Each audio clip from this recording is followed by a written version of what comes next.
Suburban Sentinel here, along with Bella the camera cat.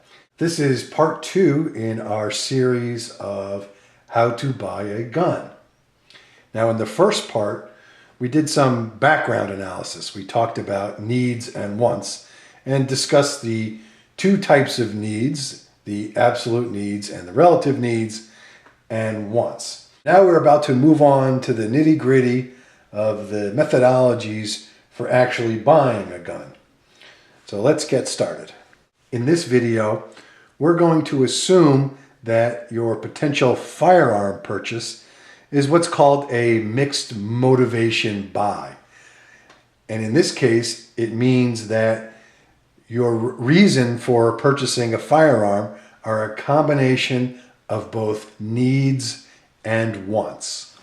On the top left side of the screen is my Ruger P95, or one of my Ruger P95s, and I'm going to use that gun as an example. I purchased that particular pistol and two identical pistols contemporaneously a few months ago. So I'm going to run you through the analysis. And again, this is a mixed motivation gun for me, a combination of needs and wants. The first step in this gun buying method is to identify your needs. And by way of example, a few months ago, I realized that we had a significant hole in our family preparation plan. Essentially, our first-line defensive weapons consisted of 2 revolvers and a pump shotgun. And all of those are very good weapons. The weakness I see in that system is that they are low capacity. The revolvers are either 5 or 6 shot, and the shotgun is 7. In addition, all 3 weapons take a relatively long time to reload, at least for my wife and I. Another weakness I saw in our prep plan was consolidation of resources. All of our equipment, food, firearms were located on our property. And that's okay because it's fairly well secured. But there are scenarios in which either we will have to bug out of the property or leave, God forbid, or something horrible may go down while we are away from the house and we'd be unable to get back to the property within a reasonable amount of time. As such, our access to resources would be severely limited, and we'd only have essentially what would be in our vehicles. So I saw that as 2 big problems with our current prep plan. So as part of my procurement, I wanted to get additional weapons. So once you've figured out what your needs are, it can be very helpful to write them down. Don't keep them in your head, actually put them on paper. By way of example, this is the written purposes I came up with when we were trying to decide which extra firearms to buy. And you'll see here, I hope this shows up on camera, this Ruger P95 and its bunkmates have the following purposes. We wanted a weapon to improve our physical security at home against organized attack from multiple attackers.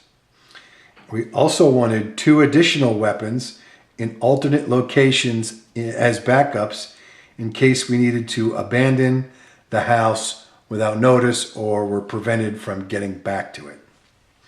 So those are our 2 purposes. And these statements are going to drive the needs that will be identified later. It's a very simple and straightforward exercise, but it's important to write them down and be as specific as possible.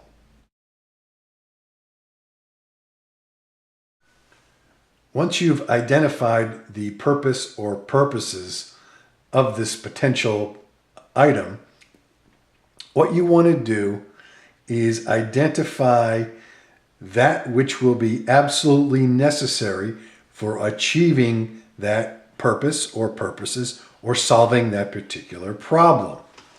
Now, essentially, we're talking about bare bones needs. Don't get bogged down in things that you prefer or things you want. That will come later.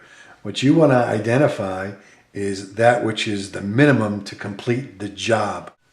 So let's look at the purchase of the 3 P95s by way of example.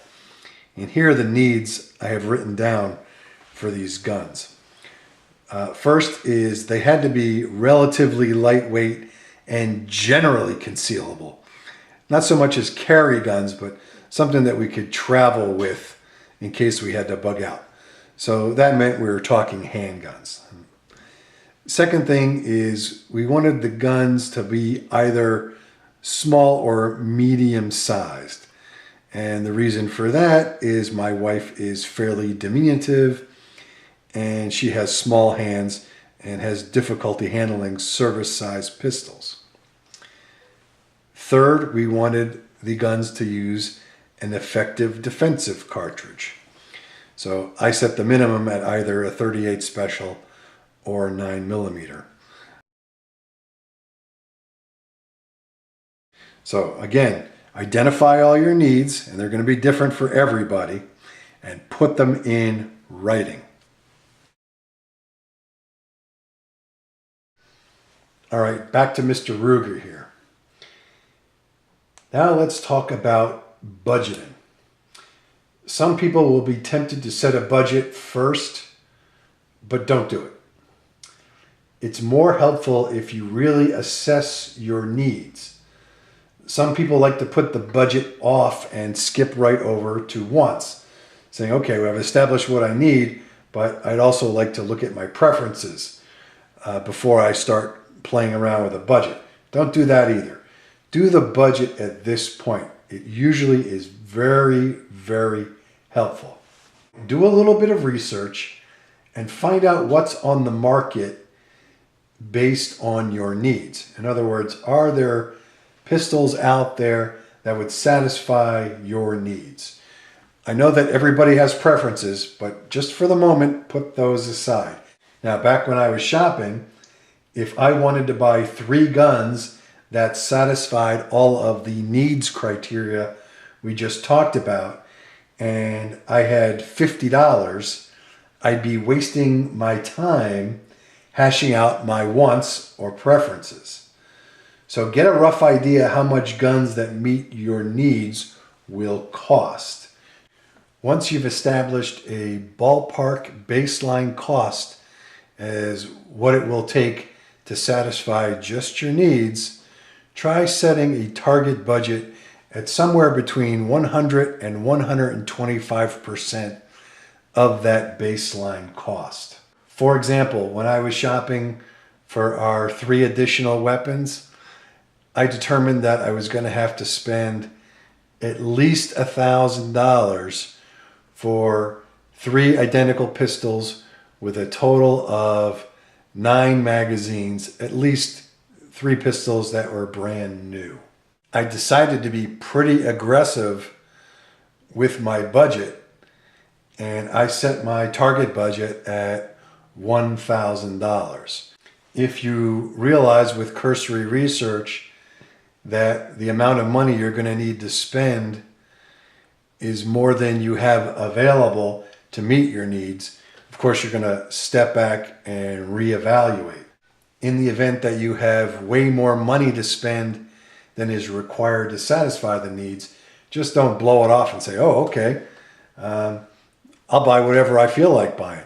Go through the rest of the analysis anyway. And we'll talk about why later. And the term is opportunity cost. And you can spend your money more wisely. That's the whole point of this exercise. So now hopefully you have somewhat of a budget. And I don't consider budgets hard numbers, at least not when you're shopping for durable items. I consider them more of a target. I think there should be some flexibility in there. You don't need to go up to the budget, kind of like the government does when it spends money. You can spend less if that serves you. And sometimes spending a little more will serve you as well. So think of it as a target rather than a ceiling or a floor. There's Bella sleeping on the job as usual. Now let's talk about wants and preferences. Wants and preferences can be anything. 2 rules with respect to wants. As you did with needs, write them down. Put every want you can think of in no particular order. Just put down what you want. Second rule, no judgment. It doesn't matter why you want it. Just put down everything. Whether it's something that's practical that you want, or if it's something outlandish. You want the same gun that the Starsky and Hutch used. I may be dating myself a little bit, but whoever the cop shows are on TV in the last 35 years, for whatever reason, you think the gun looks cool because your favorite actor has the gun, because whoever has the gun, it doesn't matter. No judgment. If you want a gun because you've always wanted a SIG, or because you want the gun that Dirty Harry used, or you wanted a pink gun with polka dots, does not matter. Write it down and don't worry about the order. So again, by way of example, here is the list I made when I was shopping around for those 3 extra weapons. A list of wants and preferences. In one column, I put what I want, and in another column, I put why I want it. And I think this is important as well. Sometimes we do things out of habit, and it's helpful to examine why we want a particular thing. It may give you room for pause. For example, some people always buy striker-fired guns. They never even think to buy another type of action, such as double action only or single double. You can easily fall into a habit where you just buy the same thing over and over again without considering other options. Of course, I'm not saying that striker fired is bad. It's just if you put down why you want something, you're more likely to look at other options. I'm not sure this is showing up on camera too well, so I'm going to focus in on the whats, and I'll just kind of read off the whys. All right, so when I was looking for the 3 guns, my preferences in no particular order, I wanted the gun chambered in 9mm Luger. Why? Because my wife finds 9mm Luger relatively easy to shoot compared to 40 or 45 or 357 Magnum. In addition, I have about 11,000 rounds of 9mm in stock, so it's cheaper and easier for me logistics-wise. We also wanted single to double action. I like striker-fired guns. I own several striker-fired guns, but my wife is more comfortable with single doubles. So that's a preference that is fine with me. And so we included that on the list. Third item is no separate safety.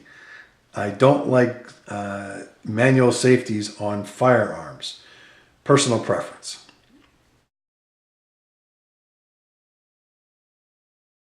Again, remember that there is no judgment with respect to your preferences and wants. Although my wants tend to be more practical in nature, if you want a gun that just looks cool, or you want a certain gun because you wanted it since you were a kid, that's great. There are no holds barred. Just put it on the list, put down why, even if it sounds like the most ridiculous thing you've ever heard. Again, the only one that's going to see this list is you. And maybe Bella, right? You're a good girl. Okay.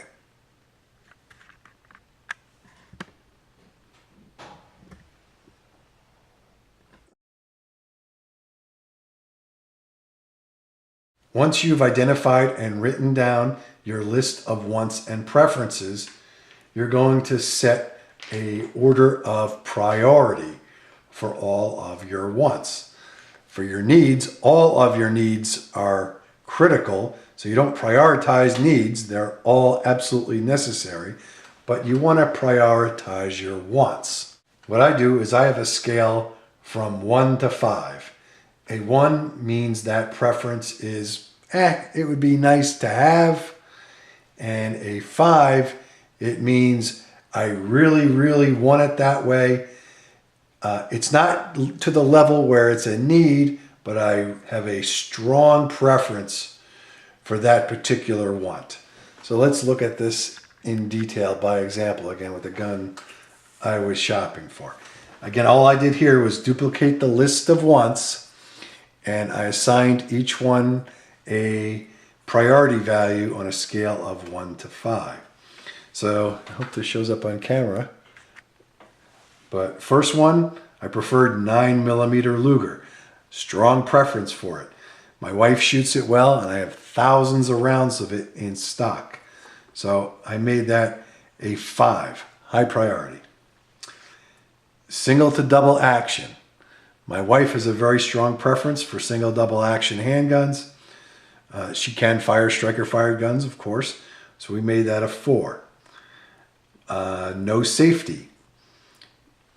Safeties bug me, but I can usually live with them, so I made that a priority 2. Easy maintenance. Again, this is a field type gun or a WROL gun, so easy maintenance is important, so I made that a 4. So we've covered a fair amount of ground today. We can pick this up in part 3 of this series, and we'll go over what we're going to do with all this information we've taken so much time and energy creating in order to make a successful firearms or other durable good purchase. This is the Suburban Sentinel and Bella saying thanks for watching. Please subscribe, and we'll see you in part 3.